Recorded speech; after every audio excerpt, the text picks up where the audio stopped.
asalaamaaleykum wa rahmatullahi taala wa barakatuhu. Mbokki Thiès maa ngi leen di nuyu bu baax a baax di leen sant ci dalal gi ngeen ñu dalal tey man ak ñi ma àndal. bëggoon rek tàmbalee jukki kaddu ci wolof ngir sant leen jiital ci cant gi kilifa yi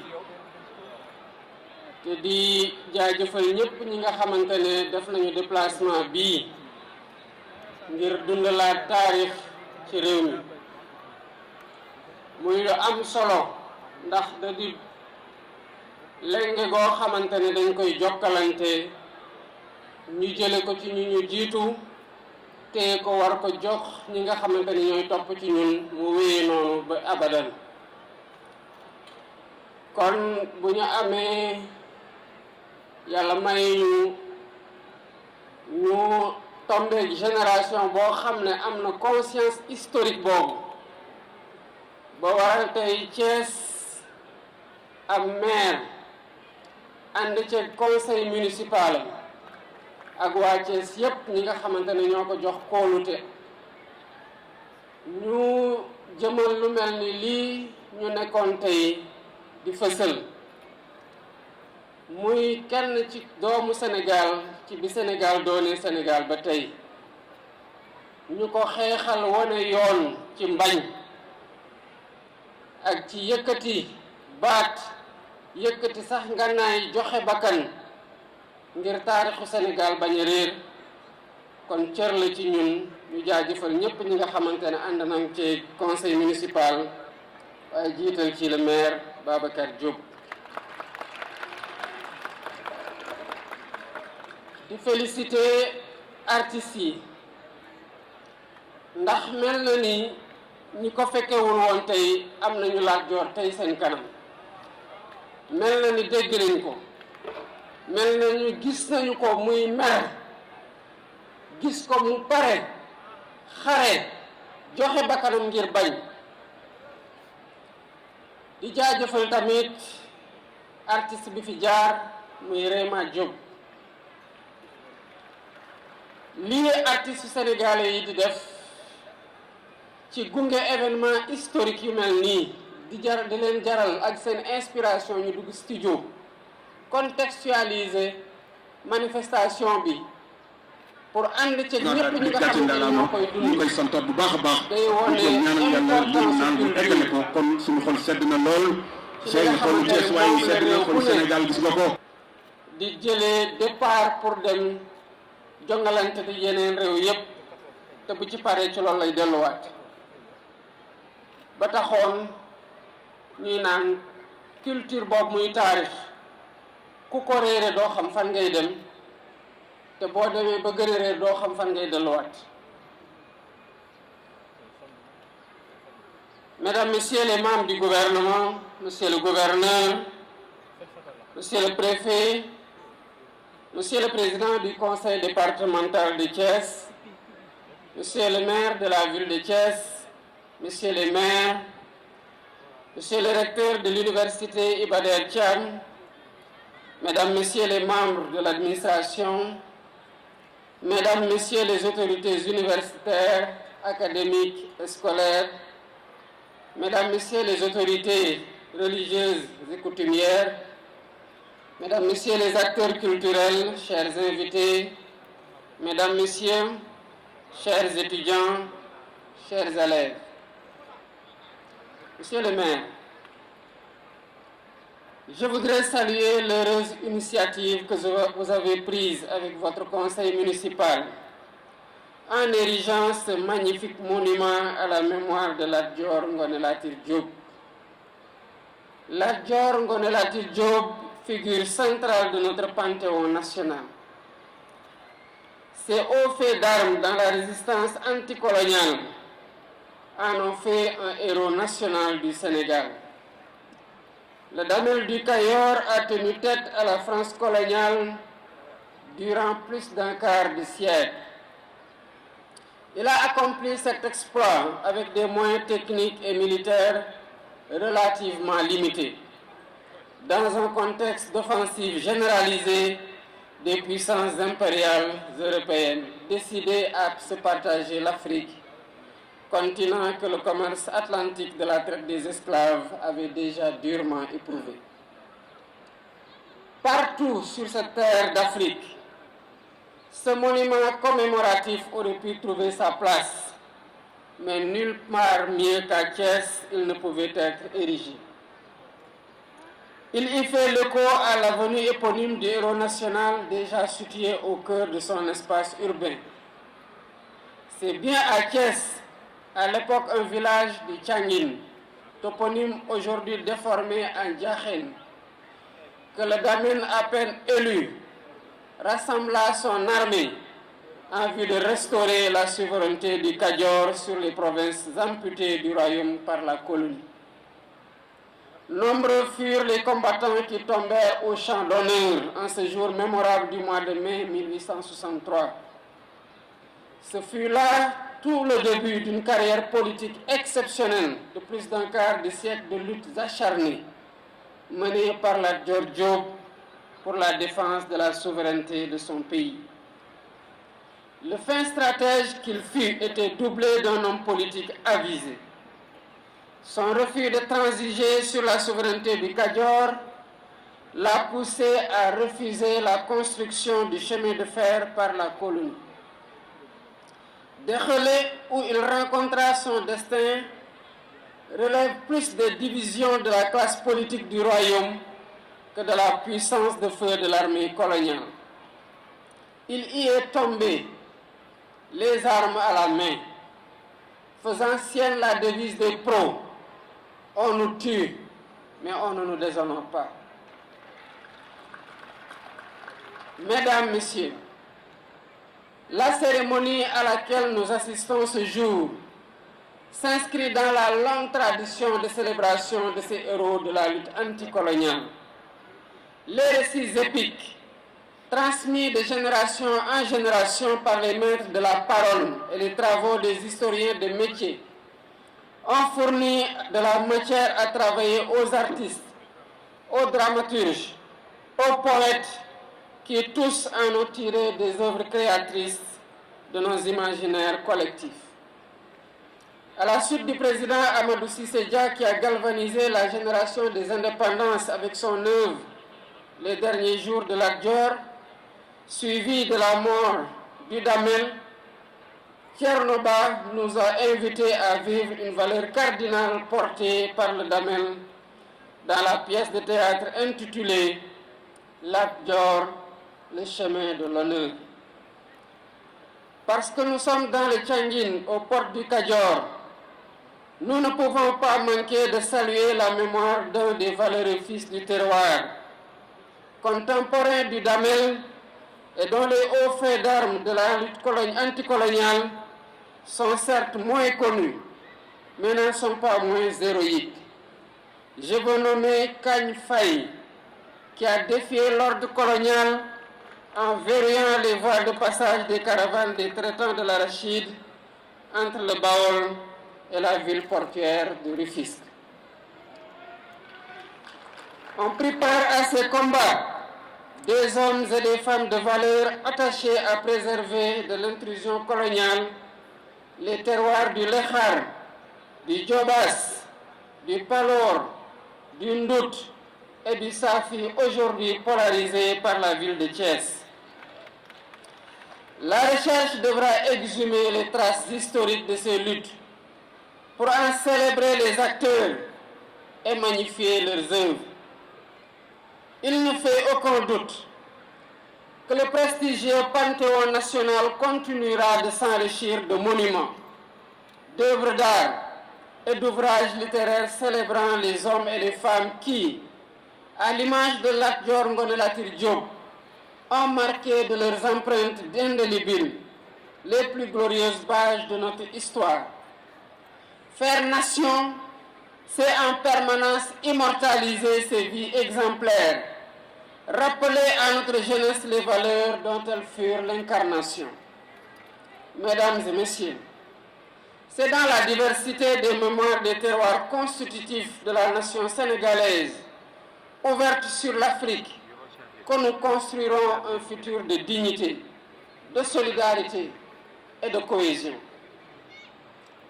L'occasion m'est ainsi donnée d'évoquer quelques-unes de ces vies du passé, comme la figure exemplaire du prince du Waalo, Sidia Ndaté Yalla, qui conduisit une insurrection violente contre la mainmise coloniale dans le pays de ses ancêtres.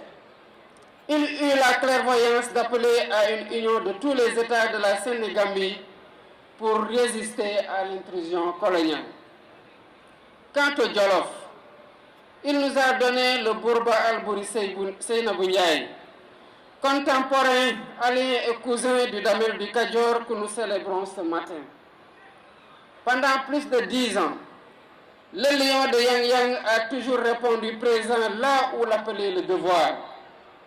Ainsi, il prit part à la grande coalition que fut la Ligue Tidjane, aux côtés de Saher Matiba, l'héritier de l'Almami du RIP, de Mamadou Lamine Dramé du Bundu et d'Abdul Bokar Khan, le grand électeur du Bosseya, émir du Fouta, pour opposer la plus vive résistance à la poussée impérialiste. L'occasion m'est également donnée de saluer ici la mémoire du premier sultan de Dosso, Maïdana Hamadou Seydou Djermakoy. Au cours de son magistère, il a érigé dans l'enceinte de la grande mosquée de Dosso une sépulture digne du fils du Jolof. Ce faisant, il a posé un acte digne de son précoce engagement panafricain qui fait écho à celui du roi du Jolof, mort en terre nigérienne. Ces deux destins, celui du Bourba Jolof et celui du Djermakoy, incarnent à suffisance les idéaux du panafricanisme qui doivent nous inspirer dans nos actions quotidiennes. C'est de ce Gabou que partirent 5 siècles auparavant les Guelwaars fondateurs des États du Sine Saloum. La symbiose qui s'est forgée alors entre ces migrants venus du sud et les lamans du pays sérère a donné naissance à de fortes valeurs d'abnégation au travail, de droiture, d'humilité, de courage, de respect de la parole donnée et d'ancrage aux meilleures traditions ancestrales. Nous avons un bel exemple illustratif de ces valeurs avec le fameux témoignage en faveur de Cheikh Ahmadou Bamba, apporté par le Boursine Koumandofène au péril de son pouvoir, voire de sa vie, pour éviter au Cheikh un second exil. Parti du Firdou, sous domination du même Gabou, inspiré par Cheikh Oumar Tall, Alpha Molo Baldé a libéré le Fouladou avec le drapeau de l'islam. Son fils et successeur Moussa Molo, pris en tenaille entre les rivalités conquérantes de la France, de l'Angleterre et du Portugal, leur a opposé une forte résistance en jouant sur les rivalités. Quant à la Basse-Casamance, elle nous donne une leçon de longue résistance populaire contre l'intrusion coloniale.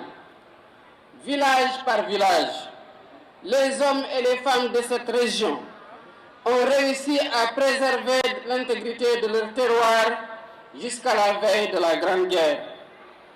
Aline Sitoé Diatta, la dame de Cabrousse, a repris le flambeau qui ne s'est jamais éteint. L'histoire retiendra de cette figure historique décédée en déportation au Soudan en 1944 sa farouche lutte contre la remise en cause de la civilisation agraire du terroir, base de la souveraineté alimentaire. Des hommes nouveaux ont repris l'étendard de la lutte à travers la formation de communautés religieuses adossées sur une spiritualité inaccessible aux armes du colonisateur. Ils ont fait échec à son projet d'aliénation culturelle, analysé comme le plus grand cancer, le plus grand danger porté par la colonisation. Cheikh Sadbou, Amaringo Ndak Seck, Cheikh Abdoulaye Niass, Cheikh Bou Kounta, Seydi El Hadji Malick Sy, Cheikh Ahmadou Bamba Mbacké, l'imam Moulay Thiaw, ont apporté une réponse efficace à la crise des sociétés sénégambiennes de la fin du XIXe siècle. Cette réponse trouva ses assises sur la production d'une alternative intellectuelle et religieuse au projet colonial. Ils ont ainsi réussi à préserver l'essentiel, c'est-à-dire la foi en Dieu, les valeurs cardinales du travail, de la droiture, de l'intégrité, nourries par les textes des penseurs soufis. Ils sont alors devenus les figures emblématiques de la résistance culturelle et non violente à la domination coloniale et le refuge de tous ceux qui, déboussolés par les turbulences politiques et sociales, cherchent refuge auprès d'un maître pour donner sens à leur vie. Cet héritage se perpétue de génération en génération dans les daras, appelés à entrer en symbiose avec l'école attendue de la réforme à venir du système éducatif sénégalais. Donner ce poids au dara, c'est renouer avec la longue histoire du mouvement maraboutique, tel qu'il apparaît dans ces pages d'histoire. Sa plus grande victoire intersénégalaise est advenue au Fouta, avec la révolution Torodo de 1776, conduite par les deux grandes figures que sont Thierno Souleymane Baal et Abdoul Kadir Kane. Formés à Pire, à Koki, au Fouta Djallon, au Bundu et dans les Zaouïas de la Mauritanie, les révolutionnaires ne se sont pas enfermés dans leurs livres au contenu maîtrisé. Ils ont élaboré et mis en œuvre un programme de transformation radicale du Fouta, en instituant un système politique électif et décentralisé d'une étonnante modernité. Toutefois, c'est l'éducation qui s'érige comme levier principal de la transformation du système social, avec la mise en place d'un puissant réseau scolaire qui irrigue le Fouta du Dimar au Damga. L'État, comme les collectivités locales, ont pour mission d'enseigner et de faire connaître ce long héritage, dans toute sa complexité, pour inspirer les politiques de transformation de notre société. Mesdames et messieurs, l'initiative du maire Babacar Diop est à citer en exemple à tous les édiles des collectivités locales qui, en cohérence avec l'État, auront à concevoir et mettre en œuvre une politique novatrice de soutien aux industries culturelles. Accompagner les artistes et les créateurs culturels participe à bâtir notre patrimoine matériel et immatériel, le vin incontournable de notre vivre ensemble. Au-delà de la dimension esthétique, l'œuvre que nous avons inaugurée aujourd'hui, à l'image de tant de produits, de l'imagination créatrice de nos artistes, cinéastes, littéraires et porteuses d'une efficace fonction pédagogique dans la transmission de nos valeurs et vertus les meilleures. L'école doit s'emparer de cette mémoire, quel qu'en soit le support, pour former en notre jeunesse les bâtisseurs d'une nation souveraine et ouverte aux idéaux du panafricanisme. Le parrainage de nos rues, de nos places publiques, nos infrastructures sportives et culturelles, de nos écoles et édifices publics et privés, est appelé à davantage puiser ses noms dans ce patrimoine partagé, ce socle de référence collective sur lequel s'édifie notre imaginaire national et nos convictions patriotiques. Continuer à faire patrie, c'est renforcer cette perspective de l'unité à partir de toutes les sources qui alimentent la mémoire nationale forte de sa diversité. Aujourd'hui, nous célébrons Lat Dior Ngoné Latyr Diop, dans une ville où se sont écrites des pages glorieuses de notre histoire. Mesdames et messieurs, Thiès est aussi la ville des cheminots qui se sont illustrés dans tous les combats pour la liberté et la justice sociale. Ils ont payé au prix fort cet engagement militant Sembène Ousmane a immortalisé la longue grève des cheminots de 1947 dans une œuvre devenue classique, Les bouts de bois de Dieu. Moins connue est la grève de 1938, qui s'est achevée dans un bain de sang le 27 septembre de la même année. Un autre massacre colonial que vous avez immortalisé, monsieur le maire, avec l'érection d'un monument au bout de l'avenue Aïdina Fall, à l'entrée de la cité Ibrahima Sarr, du nom d'un des leaders de la grève de 1947. Nous étions au crépuscule du Front populaire, les prodromes des heures sombres de la Deuxième Guerre mondiale assombrissaient l'horizon. Est-il besoin de le rappeler? Le conflit mondial s'est achevé pour l'Afrique avec le massacre de Thiaroye, des tirailleurs sénégalais le 1er décembre 1944. Nous venons d'en commémorer le 80e anniversaire afin que jamais ne s'atteigne la contribution des hommes et des femmes d'Afrique à l'édification d'un monde toujours plus humain parce que plus juste. Je vous remercie de votre aimable attention.